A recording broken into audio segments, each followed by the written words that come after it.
ഇവനെ ബിരിയാണി വേണമെന്നുള്ളൊരു ന്യായമായ ആവശ്യമാണെന്നാണ് ഇപ്പോൾ കേരളം മുഴുവൻ പറയുന്നത്. തീർച്ചയായിട്ടും ഇവൻ്റെ ആവശ്യമാണ് എല്ലാവരും അംഗീകരിക്കുന്നത്. കാരണം ജയിൽ പുള്ളികൾക്കടക്കം ബിരിയാണി കൊടുക്കുന്നുണ്ട്. എന്തുകൊണ്ട് ശംഖുക്കൂട്ടനും കുട്ടികൾക്കും കൊടുത്തുകൂടാ എന്നുള്ള ചോദ്യമാണ് പലരും ചോദിക്കുന്നത്. തീർച്ചയായിട്ടും ഞങ്ങൾ ആവശ്യപ്പെടേണ്ട കാര്യം പൊതുസമൂഹത്തോട് എൻ്റെ കുഞ്ഞുമാവ ഇന്ന് ആവശ്യപ്പെട്ടിരിക്കുകയാണ്. അത് നിറവേറ്റി തരണമാണ് എന്നാണ് ഈ മുഴുവൻ അംഗൻവാടിക്കാരുടെ പേരിൽ. ആഴ്ചയിൽ ഒരു ദിവസം ആഴ്ചയിൽ ഒരു ദിവസമെങ്കിലും ഈ കുഞ്ഞു മക്കൾക്ക് ബിരിയാണിയും കോഴി പൊരിച്ചതും വേണമെന്ന ശംഖുക്കൂട്ടൻ്റെ ത്രിജൽ എസ് സുന്ദറിൻ്റെ ആവശ്യം കേരളം മുഴുവൻ ചർച്ച ചെയ്യുന്നുണ്ട്. മന്ത്രിമാമൻ ചിലപ്പോൾ ഇത് അംഗീകരിക്കുകയാണെങ്കിൽ നമുക്ക് നിൻ്റെ ആവശ്യമായിരിക്കും. കേരളത്തിൽ ചരിത്രം കുറിക്കുന്ന നീ ആയിരിക്കും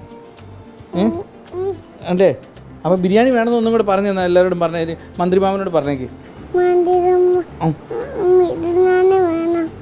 ഞങ്ങൾക്ക് എല്ലാവർക്കും വേണമെന്ന് പറഞ്ഞു. ഞങ്ങൾക്ക് എല്ലാവർക്കും വേണം. ആ